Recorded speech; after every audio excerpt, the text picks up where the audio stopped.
Hi guys, আজকে আমরা বেরিয়ে পড়েছি বোলপুর শান্তিনিকেতনের উদ্দেশ্যে। কলকাতা থেকে মাত্র 4 থেকে 4.5 ঘন্টার মধ্যে আপনারা পৌঁছে যেতে পারেন বোলপুরে। বোলপুর যাওয়ার পথে আমরা নবান্ন রেস্টুরেন্ট থেকে ব্রেকফাস্ট করে নিয়েছিলাম। তারপর আমরা গিয়ে পৌঁছালাম চৈতালি ভিলাতে। এখানে আমাদের আগে থেকে বুকিং করা ছিল। আমরা যেতেই আমাদের সার্ভ করলো ওয়েলকাম ড্রিঙ্কস অ্যান্ড দেন আমরা এখানকার প্রপার্টিটা ঘুরে দেখতে শুরু করলাম। এদের খুব সুন্দর একটা সুইমিং পুল আছে, যেখানে আপনারা বেশ কিছু সময় কাটাতে পারেন।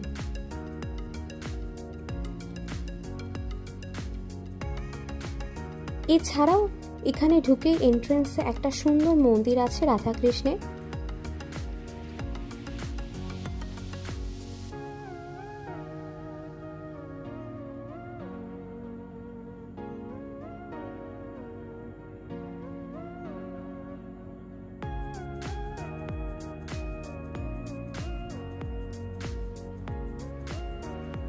এখানে ঢুকে ফার্স্টে এখানে একটা dining, open kitchen and dining area, and আমাদের রুমটা ছিল ফার্স্ট ফ্লোরে।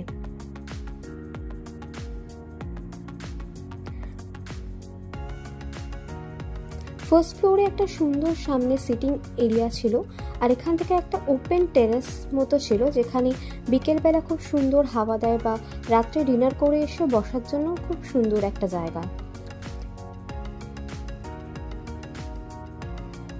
আমাদের যে রুমটা ছিল সেটা ইজিপশিয়ান থিমের উপরে বেস করে।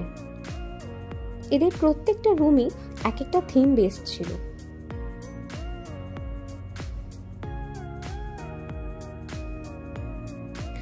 অ্যান্ড প্রত্যেকটা রুমের সাথে ছিল অ্যাটাচড ব্যালকনি। এখানে আরেকটা রুম ছিল যেটা রবীন্দ্রনাথের থিমের উপর বেস করে।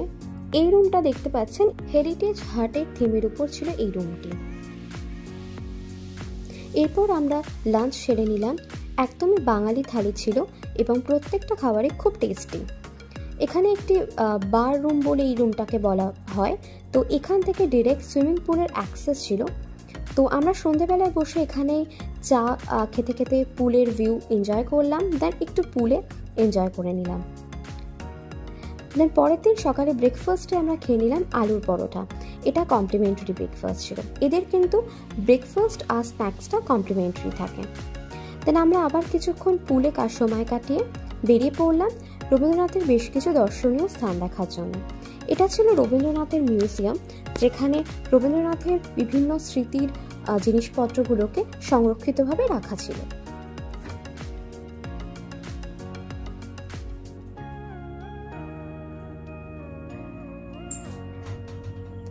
বেশ কিছু স্কাল্পচার এখানে রয়েছে।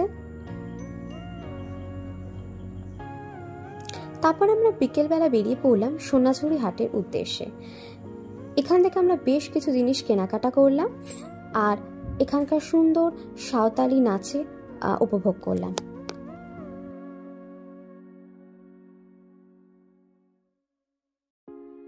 রাতে ডিনার সেরে পরের দিন সকালবেলা আমরা রওনা হয়ে গেলাম কলকাতার উদ্দেশ্যে।